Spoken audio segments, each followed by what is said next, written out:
Michael Jackson 150 साल जीना चाहता था। किसी के साथ हाथ मिलाने से पहले दस्ताने पहनता था, लोगों के बीच में जाने से पहले मुंह पर मास्क लगाता था। उसकी देखरेख करने के लिए उसने अपने घर पर लगभग 12 डॉक्टर नियुक्त किए हुए थे, जो उसके सर के बाल से लेकर पांव के नाखून तक की जांच दिन प्रतिदिन किया करते थे। उसका खाना लेबोरेटरी में चेक होने के बाद उसे खिलाया जाता था। उसको व्यायाम कराने के लिए 15 लोगों को रखा हुआ था। माइकल जैक्सन अश्वेत था। उसने 1987 में प्लास्टिक सर्जरी करवाकर अपनी त्वचा को गोरा बनवा लिया था। अपने काले माँ बाप और काले दोस्तों को भी उसने छोड़ दिया। गोरा होने के बाद उसने गोरे माँ बाप को किराए पर लिया और अपने दोस्त भी गोरे बनाए। शादी भी गोरी औरतों के साथ की। नवंबर 15 को माइकल ने अपनी नर्स डेबी रो से विवाह किया, जिसने प्रिंस माइकल जैक्सन जूनियर और पेरिस माइकल कैथरीन को जन्म दिया। वो 150 साल तक जीने के लक्ष्य को लेकर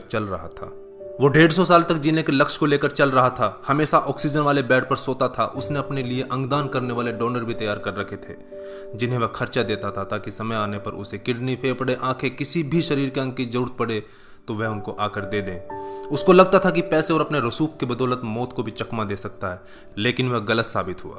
25 जून 2009 को उसके दिल की धड़कन रुकने लगी। उसके घर पर 12 डॉक्टर्स की मौजूदगी में हालत काबू में नहीं आई। सारे शहर के डॉक्टर उसके घर पर जमा हो गए, वह भी उसे नहीं बचा पाए। उसने 25 साल तक बिना डॉक्टर से पूछे कुछ नहीं खाया था। अंत समय में उसकी हालत बहुत खराब हो गई थी। 50 साल तक आते आते वह पतन के करीब पहुंच गया था और जून 25, 2009 को वह इस दुनिया से चला गया। जिसने अपने लिए 150 साल जीने के इंतजाम कर रखे थे, उसका इंतजाम धरा का धरा रह गया दोस्तों। जब उसकी बॉडी को पोस्टमार्टम हुआ तो डॉक्टर ने बताया कि उसका शरीर हड्डियों का ढांचा बन चुका था। उसका सिर गंजा था, उसकी पसलियां, कंधे, हड्डियां टूट चुके थे।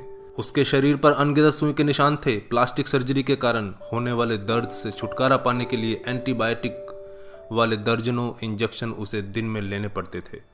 माइकल जैक्सन की अंतिम यात्रा को लगभग 2.5 अरब लोगों ने लाइव देखा था। यह अब तक की सबसे ज्यादा देखी जाने वाली लाइव ब्रॉडकास्ट है। माइकल जैक्सन की मृत्यु के दिन यानी 25 जून 2009 को 3:15 पर विकिपीडिया, ट्विटर और इंस्टा मैसेंजर सभी क्रैश हो गए थे। उसकी मौत की खबर का पता चलते ही गूगल पर 8 लाख लोगों ने माइकल जैक्सन को सर्च किया। ज्यादा सर्च होने के कारण गूगल पर सबसे बड़ा ट्रैफिक जाम हुआ था और गूगल क्रैश हो गया था। 2.5 घंटे तक गूगल काम नहीं कर पाया था। मौत को चकमा देने की सोच रखने वाले हमेशा मौत से चकमा खा जाते हैं दोस्तों। कुल मिलाकर सार यही है कि बनावटी दुनिया के बनावटी लोग कुदरती मौत की बजाय बनावटी मौत ही मरते हैं। क्यों करते हो गुरूर अपने 4 दिन के ठाठ पर? मुट्ठी भी खाली रहेगी जब पहुंचोगे घाट पर। क्या हम builders, interior designers, caterers, decorators के लिए कमा रहे हैं दोस्तों? हम बड़े बड़े कीमती मकानों और बेहद खर्चीली शादियों से किसे इंप्रेस करना चाहते हैं? क्या आपको याद है कि 2 दिन पहले किसी की शादी में आपने क्या खाया था? जीवन के प्रारंभिक वर्षों में क्यों हम पशुओं की तरह काम करते रहते हैं और काम में जुटे रहते हैं? कितनी पीढ़ियों के खान पान और लालन पालन की व्यवस्था हम करना चाहते हैं? हम में से अधिकांश लोगों के 2 बच्चे हैं, बहुत का तो सिर्फ एक ही बच्चा है। हमारी जरूरत कितनी है और हम कितना पाना चाहते हैं, इसके बारे में जरा सोचिए। क्या हमारी अगली पीढ़ी कमाने में सक्षम नहीं है जो हम उनके लिए ज्यादा से ज्यादा सेविंग कर देना चाहते हैं? क्या हम सप्ताह में 1.5 दिन अपने मित्रों, अपने परिवार और अपने लिए स्पेयर नहीं कर सकते? क्या आप अपनी मासिक आय का 5% अपने आनंद के लिए, अपनी खुशी के लिए खर्च करते हैं? सामान्यतः जवाब नहीं में ही होता है। हम कमाने के साथ साथ आनंद भी क्यों नहीं प्राप्त कर सकते दोस्तों?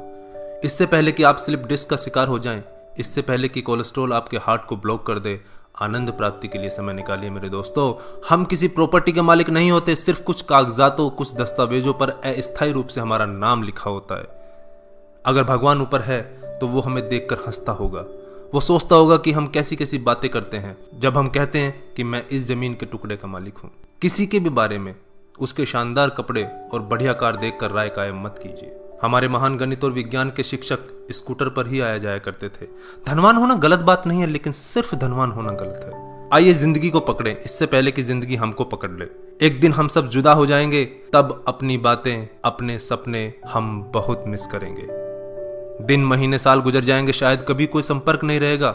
एक रोज हमारी बहुत पुरानी तस्वीर देखकर हमारे बच्चे हमसे पूछेंगे कि तस्वीर में ये दूसरे लोग कौन हैं। तब हम मुस्कुराकर अपने अदरस आंसुओं के साथ बड़े फक्र से कहेंगे, ये वो लोग हैं जिनके साथ मैंने अपने जीवन के बेहतरीन दिन गुजारे थे। मेरे दोस्तों, जीना सीखिए। धन्यवाद। जय हिंद।